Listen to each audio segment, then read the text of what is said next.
I think we can get started while people are joining us. First of all, thank you so much for being with us here. This is a very exciting webinar for all of us because we have been thinking about like hosting this webinar, which can be very useful coming from our own experience from dealing with different crowdfunding campaigns, talking to different creators who are facing all kind of issues when it comes to manufacturing and backer management after the crowdfunding campaigns. I want to especially thank our awesome speakers, Kelly and Renaud. Kelly is from PledgeBox, and she is the Business Development Director. Greetings. Yeah, nice to meet you. Nice to meet everyone.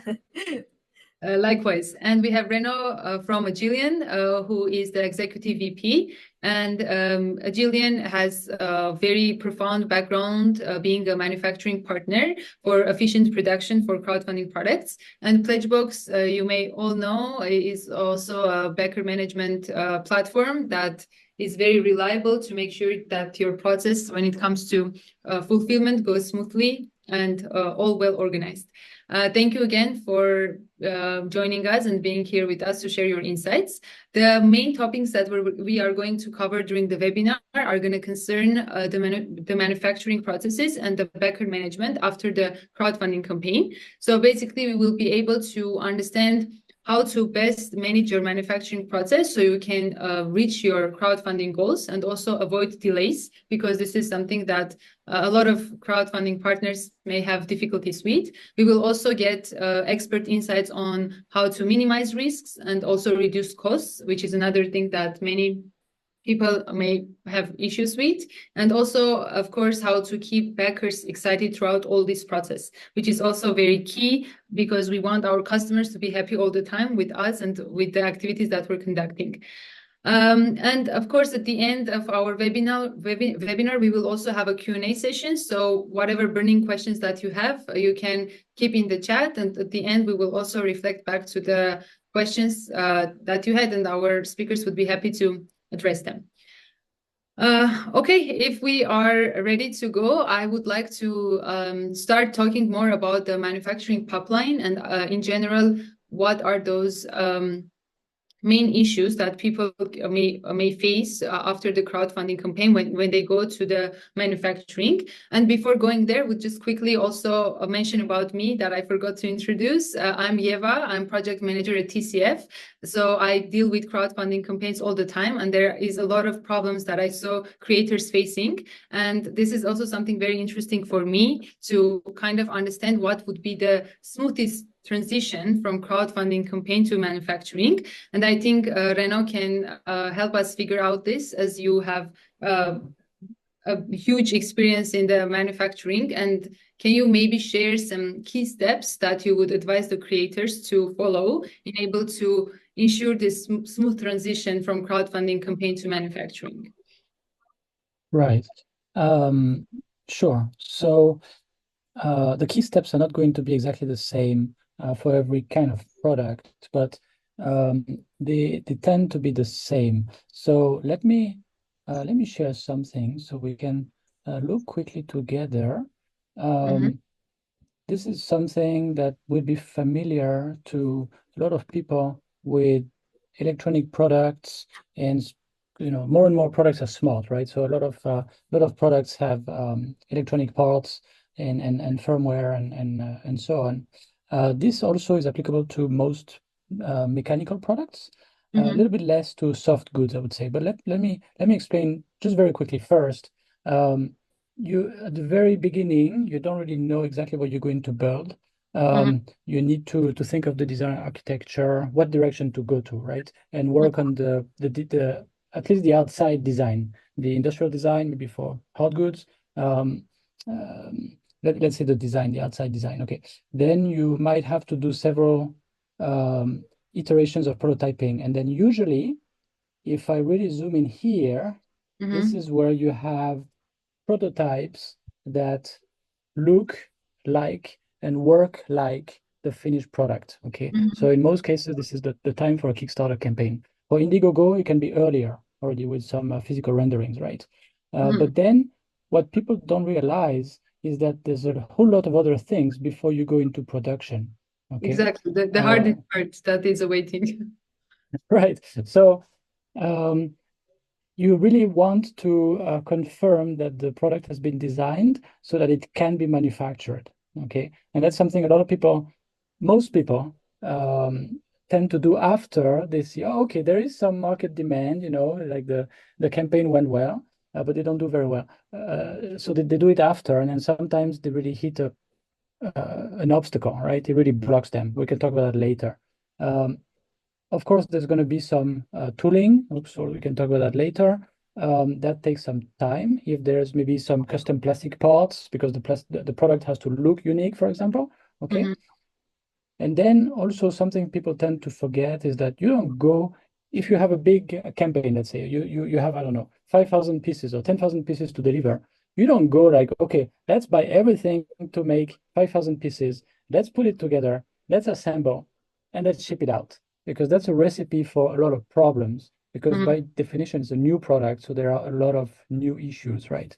So you really want to do small pilot runs, small batches, and validate the process before you go into high quantity, sort of mass production. Is that clarifying your question? That's Mhm. high level steps. Yeah, that totally makes sense. And it was good that you mentioned about the prototyping stage. And that's when like creators usually kickstart their like crowdfunding. But actually one thing I can add Yeah. from my side, it's really good when you have an actual, at least not production ready prototype, but at least fully functional prototype where people can actually get the feeling of what your product can do. Because from TCF perspective, I can also share that it's really important in your crowdfunding storytelling. And also, if you want to raise really good amount, you really need to show a functional sample. And also that helps you to, let's say, organize reviews with influencers or like with PR to have reviews, because you actually need to show them a prototype that at least works. So it's not just like 3D printed, let's say, right? So that was really, Yes. Go ahead. Exactly. Yeah, exactly. That's why most people tend to do exactly what you said, have a prototype that functions and also looks nice, which actually for certain types of products is very difficult, right, to get to that point. But the problem is that they tend to see Kickstarter, let's say Kickstarter, Indiegogo, as the continuation of, okay, let's validate there is market traction. But the problem is, at the same time, they should also get a review by a manufacturing company to say, okay, you're gonna have to change this. This is not gonna work. You're gonna have quality issues with this, right? You want to do die cast in aluminum, it's gonna be porous, so you cannot do anodizing on it, or you're gonna have a lot of problems, right? There's a very wide range of issues like this. Yeah, absolutely. Thank you for bringing this up and continuing the kind of the flow when you are done with the steps. Actually, when you're done with the crowdfunding and you have to do the rest that Reno shared, I think here comes like Kelly's insight maybe that can help us in regards to how to best manage the expectations of the backers while trying to be in your timelines, because the old steps that Reno shared, those sound very easy, very simple, but of course there is a lot of process involved, and sometimes you will have to face some delays in your production timelines. So what tips would you share with us regarding managing backer expectations while balancing the production timeline? So for first and foremost, clear communication is definitely the key. Yeah. So from the very beginning, like when you launch your project, you need to set realistic timelines and be transparent about the potential challenges that can arise during production. And it's better to under promise and over deliver than the other way around. And after your campaign ends, you need a regular updates of the status of your production, of your product, something like that. Even if there's no major news, that can like reassure backers that the progress is being made. And another tip is to like break down your production process into milestone and share these milestones with your backers so they can see the progress in a tangible terms. For example, you might like share updates when prototypes are completed and when manufacturing starts, and or just when your shipping begins. This not only keep backers informed, but also create excitement as they see the project is moving forward. And also, additionally, consider like engaging your backers in the process. You could like share behind the scenes content, like photos or videos from the factory, and share them within your updates, like Kickstarter update section. And also, you can involve them in decisions such as color choices or design tweaks. Like you can do so in the survey to like collect their color preference, something like that. Yeah. And this involvement can help them feel more connected and more invested in the project. Mm-hmm. Yeah. Absolutely. I can add on that especially when you mentioned if it feels like it's not a major update, it's still an update for the backers. I want to also emphasize on that because those people trusted you, gave a lot of money without receiving anything. So when there is silence from the founder's point of view, it's really scary for the backers, and also it can in general affect very negatively. So as Kelly mentioned, I think it's really important to have those milestones, and also at the same time make sure you're updating your backers no matter how big or major the update may look from your point of view. So I would definitely agree on that. And regarding actually these backer expectations, I think another thing is that many crowdfunding campaigns may face challenges during manufacturing that they may not be aware of. But coming back to you, Reno, since you have so many experience with like dealing with a lot of crowdfunding products, I wanted to understand what is the biggest challenge you have seen when working with these crowdfunding products, and how can companies overcome it early on? If you can share your insights for them to be prepared. Right. There's, let's say, two big issues.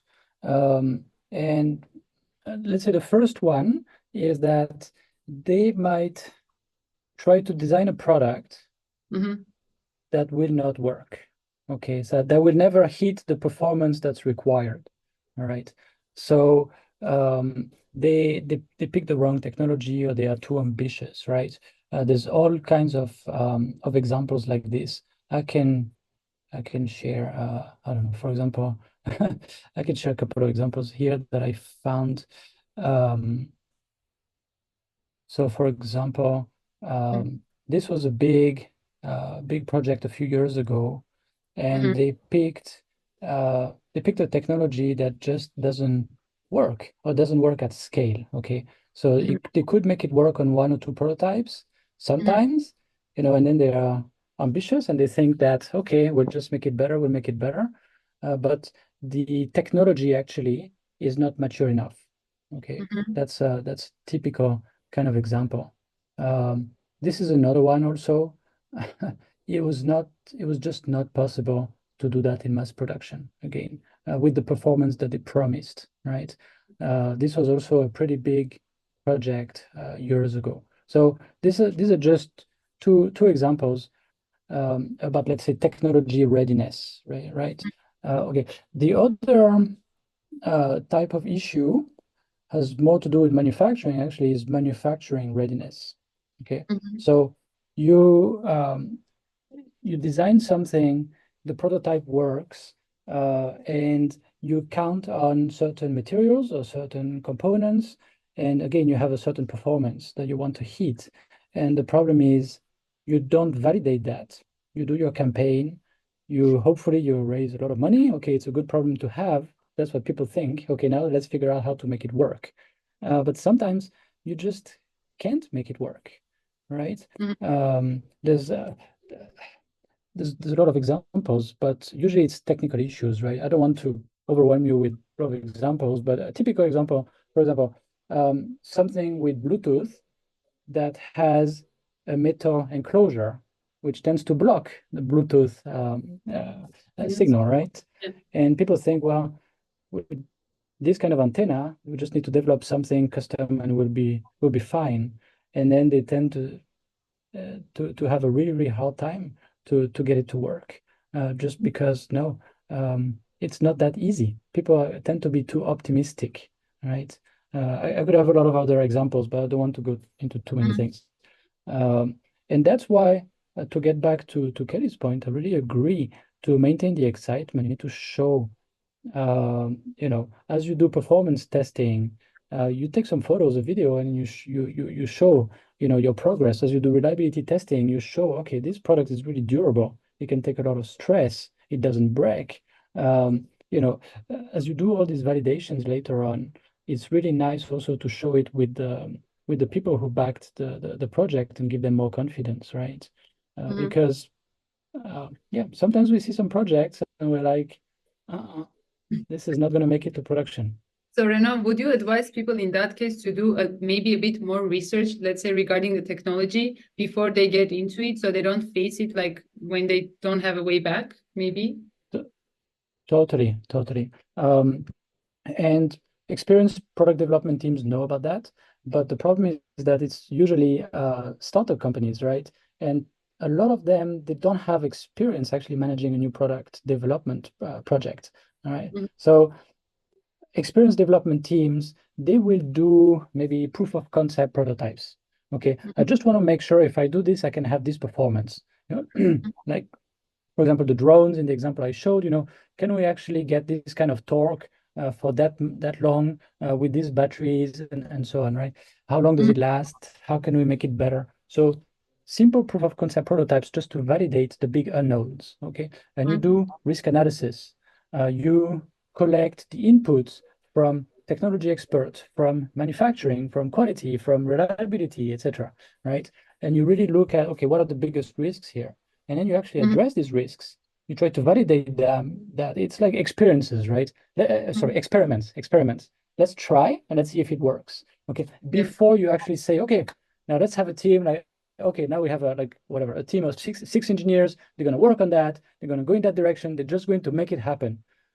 No, because if you send them in the wrong direction, they will just get lost in the forest, right? And it will take much longer than you want. And in the end, it will still not work anyway. So it's a huge waste. Does that make sense? Yeah, absolutely. Thank you for the insights, and definitely it requires to take some time to do the planning right, so it doesn't go to a direction that's blocked, like you can't really move forward from that. And talking of the mistakes and coming back to Kelly, what Kelly would you share from your point of view regarding the backer management? Again, coming from the common mistakes that you've seen people making that we can advise other creators to pay attention to.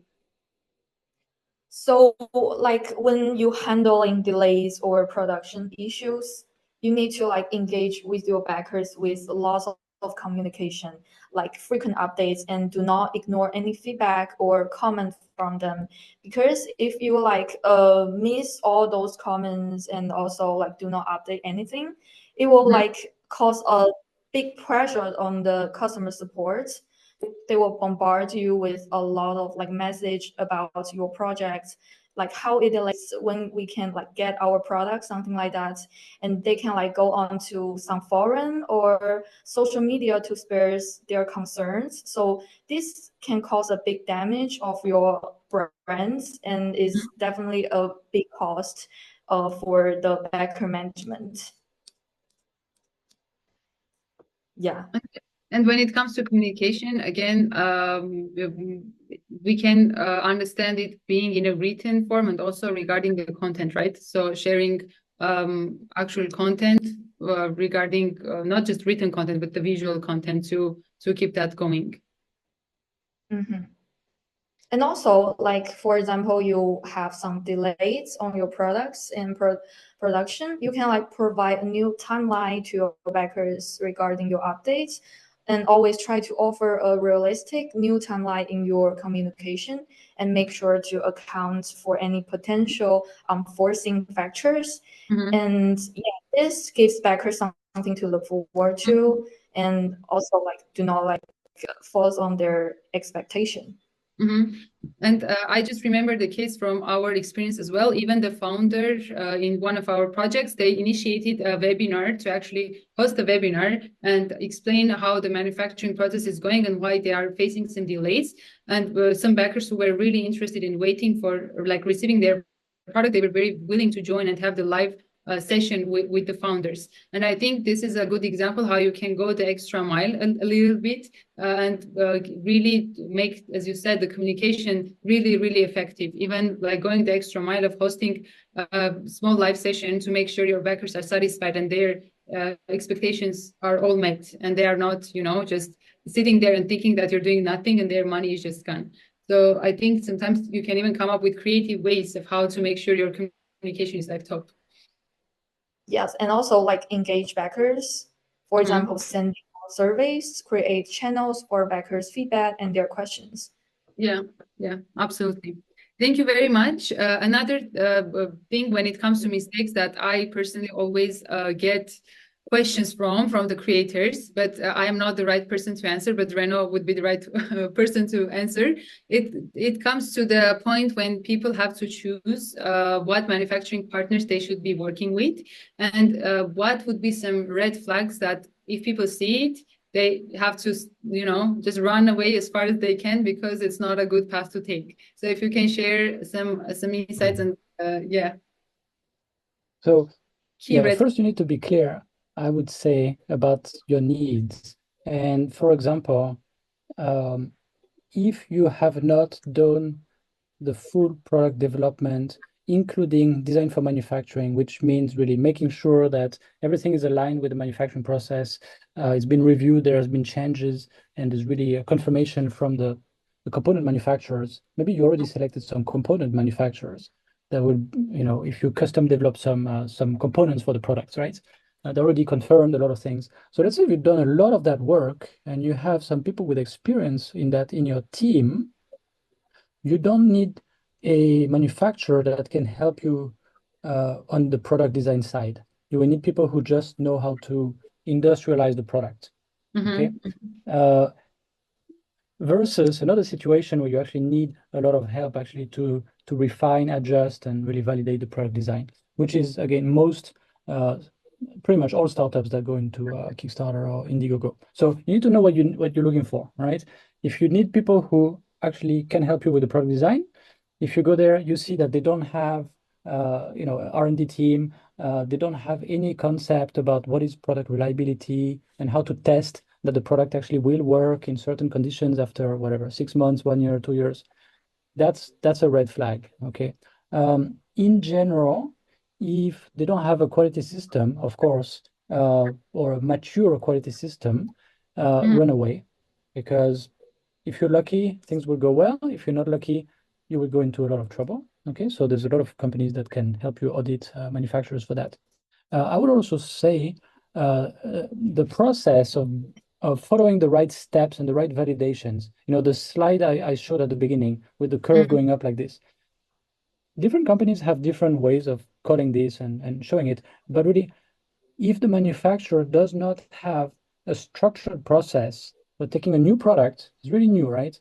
And bringing it into mass production with, again, like some gates that validate the product design, validate that the product actually works, validate it can work at a certain volume, etc., until they ramp up. If they don't have a structured process with that, run away, because you will get in trouble. Okay, maybe they work with other customers that drive this, have their own process, and you work with them and you count on them, and actually they count on you also. You know, if you don't tell them what to do, they will just make it simple, take shortcuts, and go into issues. There's a lot of other things. I don't want to make it too complicated. If you cannot have access to senior people in the company, that's a bit of an issue. Maybe too big for you. If you only have one point of contact who can speak English and nobody else speaks English, what happens if that person leaves? You know, this is the type of things you need to look at. Also, everybody hopes that their product will work very well, right? And they will go into big quantities.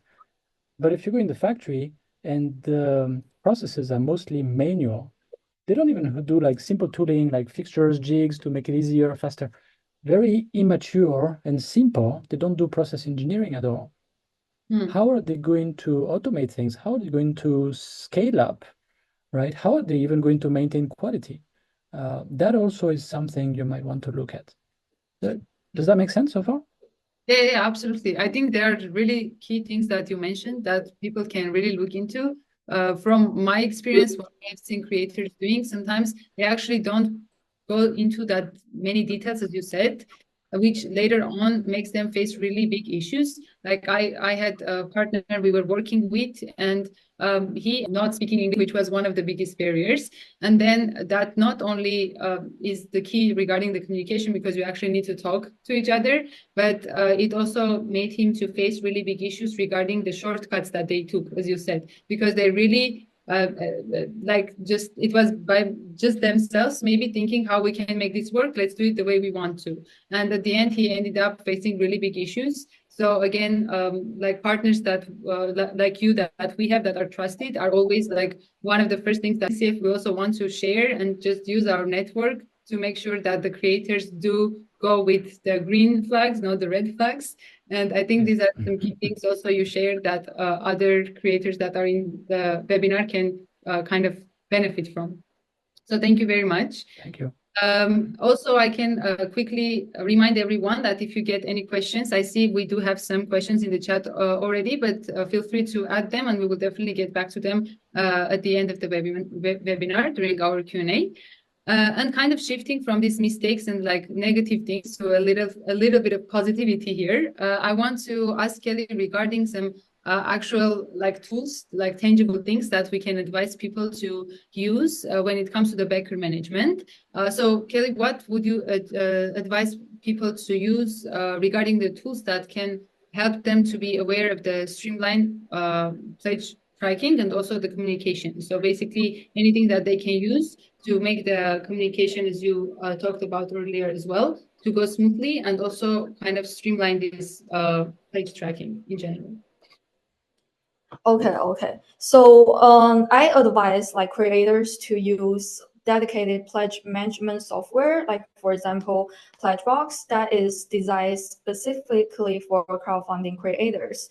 And using the tools can help you like get a clear picture of who your backers are and how best to engage with them after your campaign ends. And for example, for the pledge tracking, you can, after you ship all your products out, your backers may not like instantly get their updates on their shipping status, etc. Actually, on the PledgeBox system, you can simply upload those tracking codes, and PledgeBox offers the ability to automatically send those logistics information and tracking numbers directly to your backers. So this not only keeps backer informed about when they can expect their rewards to arrive, but it also reduces the number of inquiries you might get about the shipping status along the way. And then it's a crucial part, surveys. So after your campaign wraps up, using surveys is very crucial to like allow you collect vital information from backers, like their shipping addresses and preference for their rewards. And this helps ensure that you can have accurate data for fulfilling your rewards. And it can also be a very great way to engage backers during your fulfillment process. And plus, you can use the surveys like asking marketing questions, guarding feedback, or insights that can help improve your future campaigns. And also, if you have any announcements or big updates for your project, you can add a banner or announcements on your survey page, which is a very simple and effective way to communicate important updates with your backers. The last point is actually a quite good one, because we also use PledgeBox when providing backer management services after the crowdfunding campaign. And I can also share from my own experience that the small like hacks or tactics that PledgeBox allows people to do helps a lot with the smooth management. And of course, you have to have really trusted platform, because this is a very huge and important part of the overall crowdfunding timeline to manage and make sure you're doing it rightly. And especially when we think about the last years, how AI automation came to our life, I wanted to have kind of a follow-up question to this regarding how automation can help people to manage the backer management, especially when it's like big volumes. Like, let's say if you raise like 1 million or 2 million and you have thousands of backers, especially with these large volumes of pledges, how do you think can automation help creators to do the backer management? Okay, there's a lot of automation within the PledgeBox system. Like for example, if you have large volumes of backers, and PledgeBox can quickly import those data into the system, and you can manage from that. And we have a part of our system called the backer list, where you can manage large volumes of backers. For example, you can quickly filter and manage your backer list based on like various criteria such as pledge amount, like their reward level or fulfillment status. And this allows you to like perform operations like adding credits or adjusting rewards promptly and make it like more easy for you to do. So you don't need to go with them like one by one, and ensuring that no backer is overlooked or and enhancing their overall experience. And also for automation, like I mentioned, the pledge tracking, we have the automatic shipping notification going out to your backers while you upload your tracking numbers. This is a very effective way to communicate with your backers.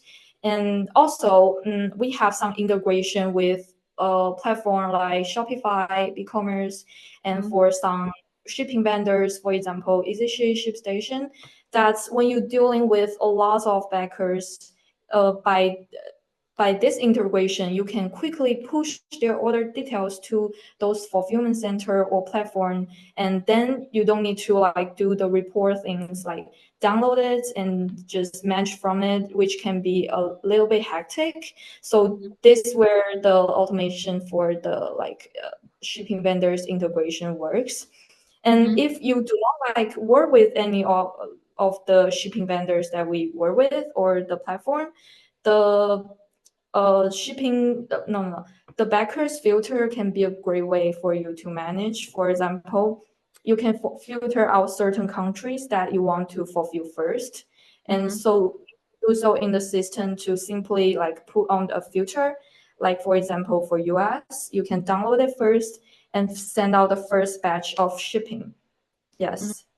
So basically, and actually that's something I think a lot of creators also face with. Quick question regarding the separation. Can you also separate by the number of the backers? Let's say the first 200 pledges you want to ship earlier than the others. Will you be able to do that as well? So it's not just the country filtration, right? Regarding Yes. Yes, we have a lot of filter. Like you can even like filter out the backers based on the amount that they pledges. So it's a very like effective tools to like manage large volumes of backers. Sure.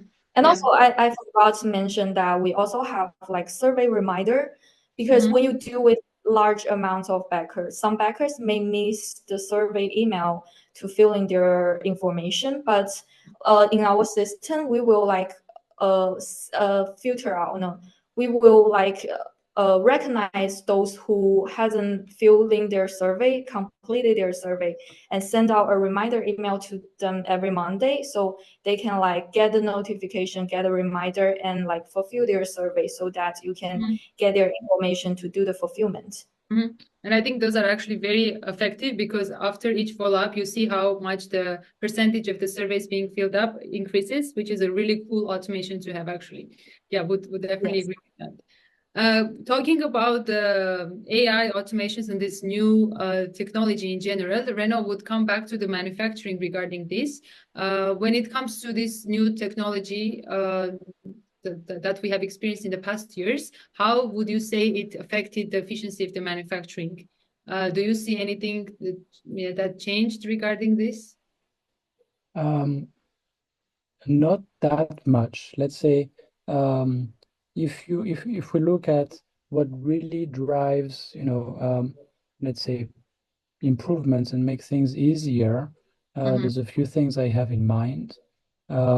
Most of the, let's say, the low technology things that are used in manufacturing on the shop floor are still pretty much the same. It's just a little bit easier to use an Arduino or Raspberry Pi to put together a testing station, for example. Okay. And sometimes it's our customers, they have a development team and they put that together and they specify it and then they send it to us. So we do some of that.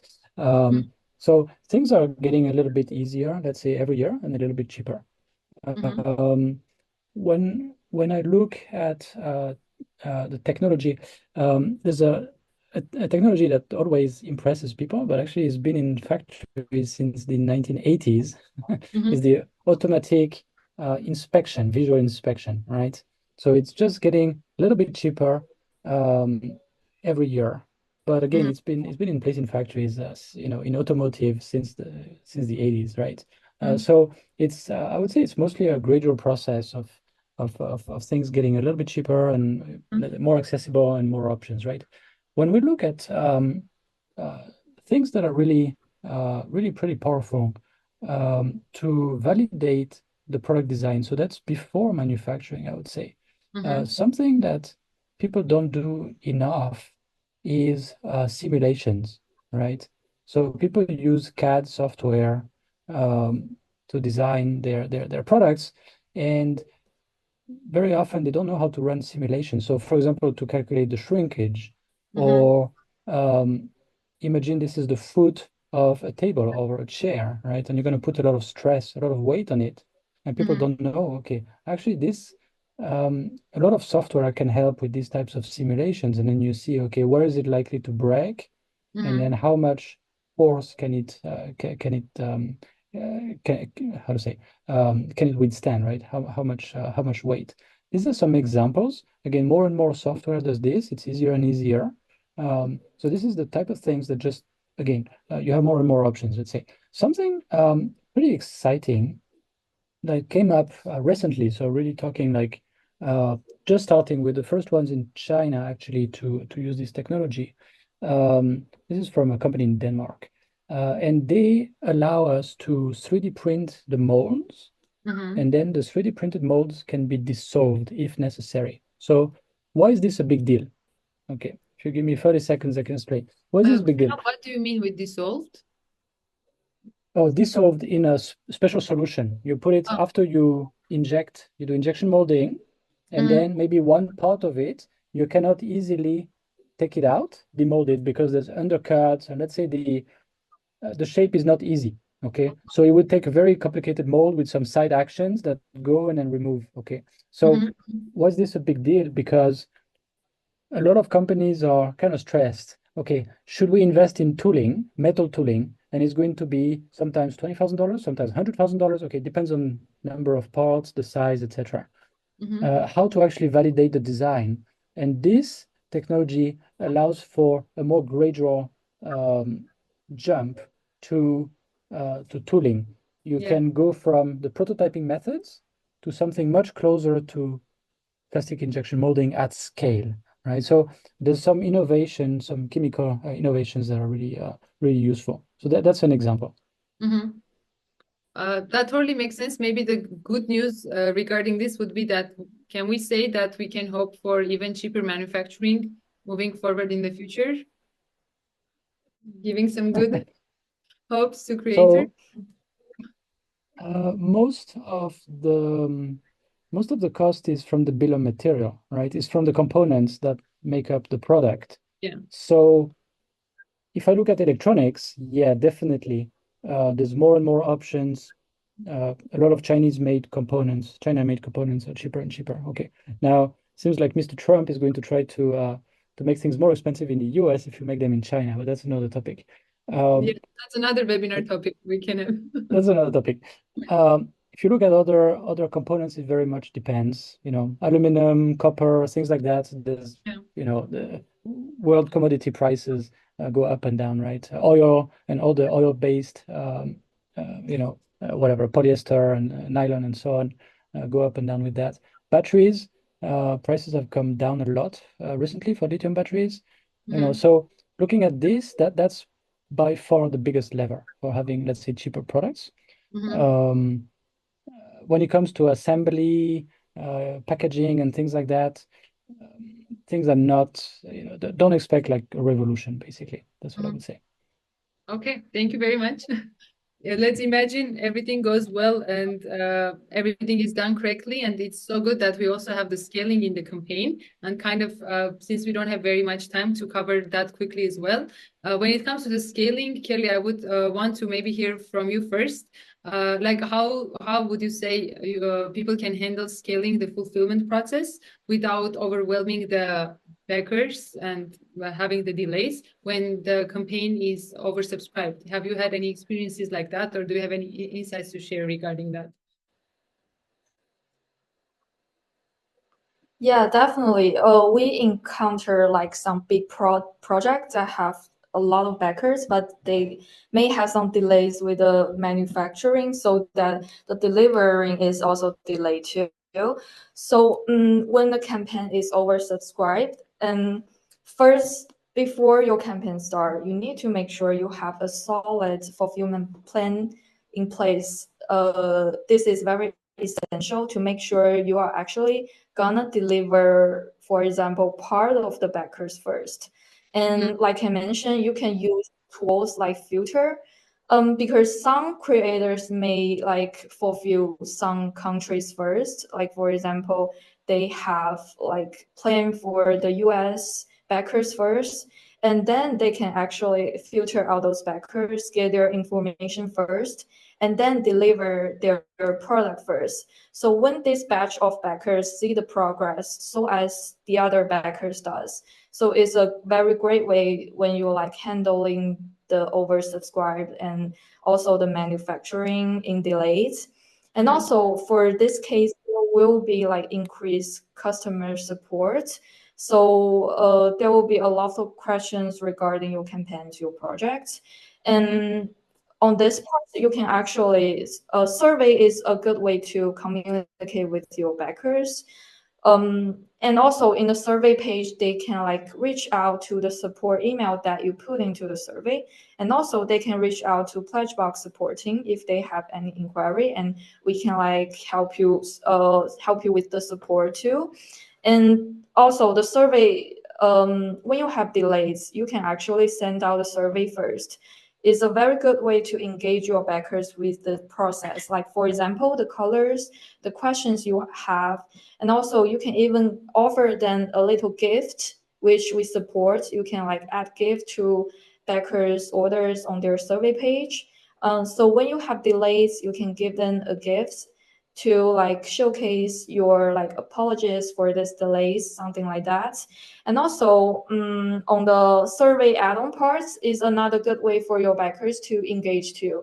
So you can have like some accessories for your products that you can upsell to your backers, and it's a very like fun way to engage them, because they might like want to buy it for their family or friends. And when you like gather all the information, this will be very helpful for your later on fulfillment, and also like inform your backers that you are making progress with the survey.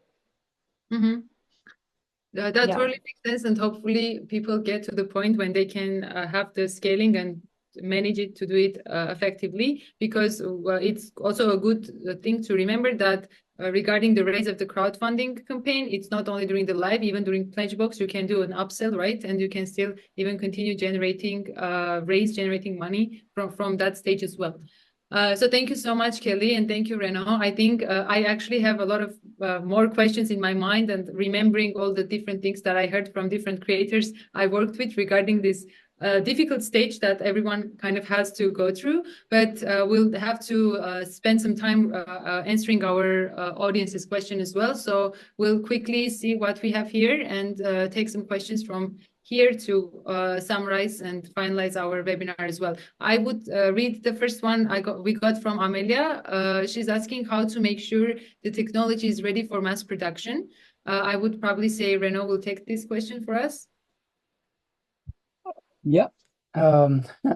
So there's two things again. The technology itself might not be mature, or a manufacturing process might not be mature. Or some say, yeah, if a technology is not mature. So for example, people might remember, okay, iPhone, Gorilla Glass, okay, Apple made a big deal with the company to make a certain kind of glass, I don't know, with sapphire and something like that, to make it very, very tough. And they built a factory, they invested millions and millions and millions, and they just could not deliver. They could not make the process to actually reach the performance that they were supposed to do. So sometimes if you really go for something very new to the world, blue sky, the risks are very high. Okay, so I would not suggest that, especially if you're a new company, right? You need to pick things that are relatively proven.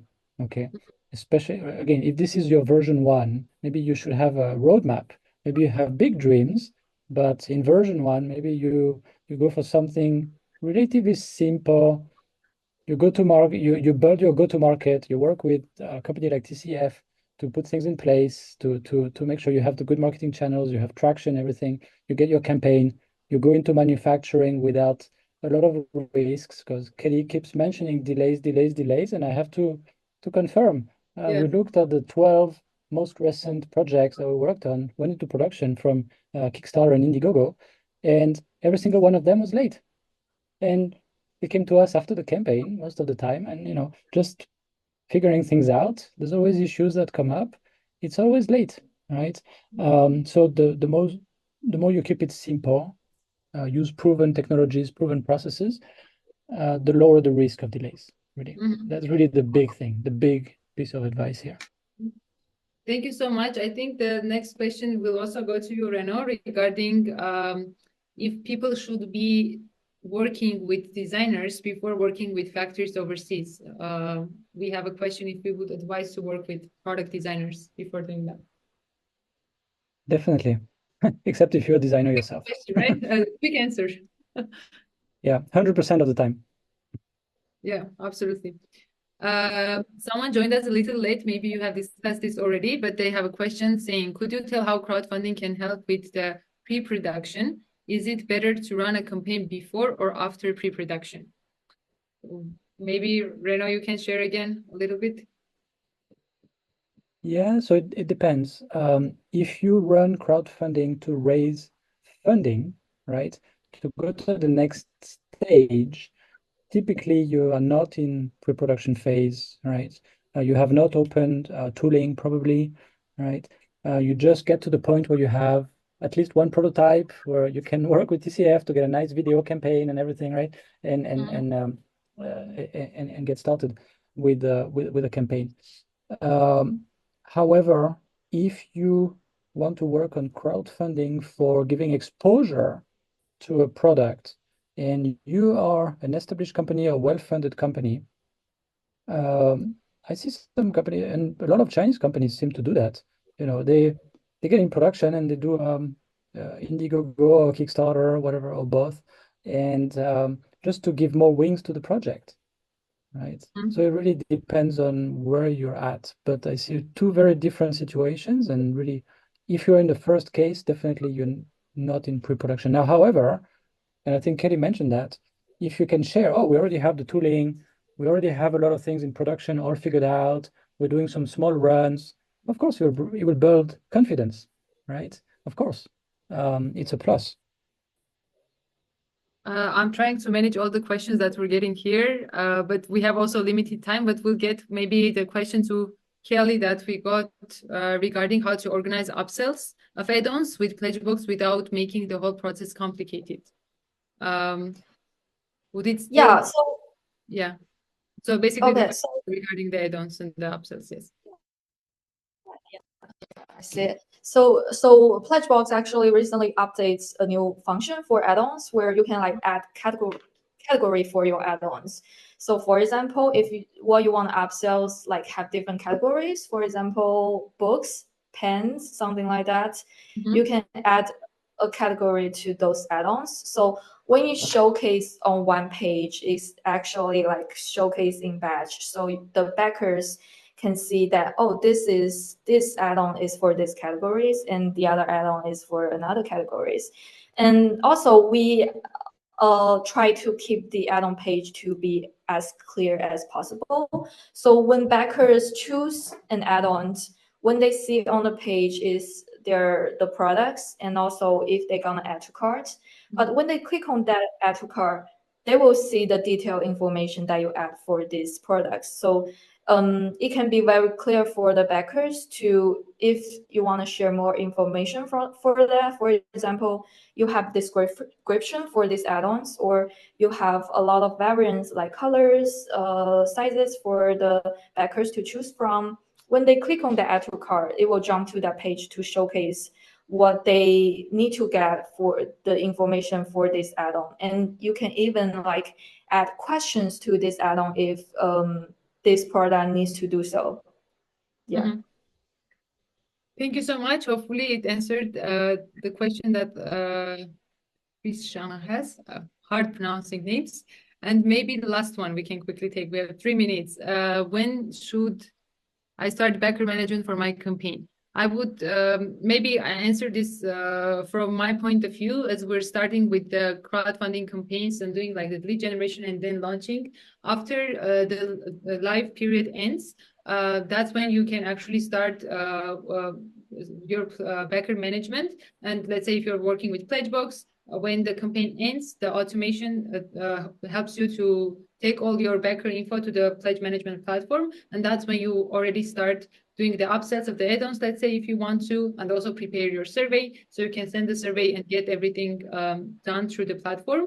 And one more thing you can also consider, you can also do most of the time what our campaigns do. We go to in demand, let's say, you're live on Kickstarter, and then you go to Indiegogo in demand. So it's really important to start your backer management for your Kickstarter campaign once you are ending it. And then once you continue with your Indiegogo in demand, then you can incorporate those backers into the pledge management tool and continue with the in-demand backers survey and fulfilling their pledges as well. So basically, it will be right after your live stage. And then if you go to in-demand, then you will continuously add those backers into your backer management platform.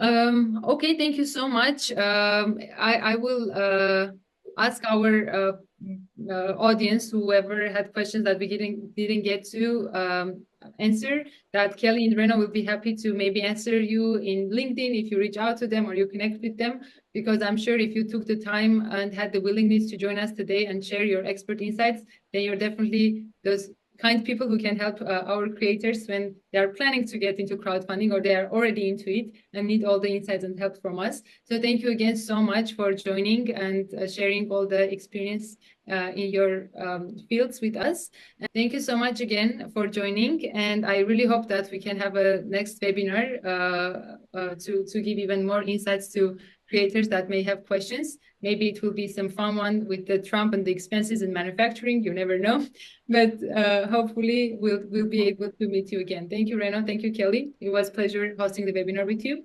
and we'll talk to you soon. Thank you. Thank you.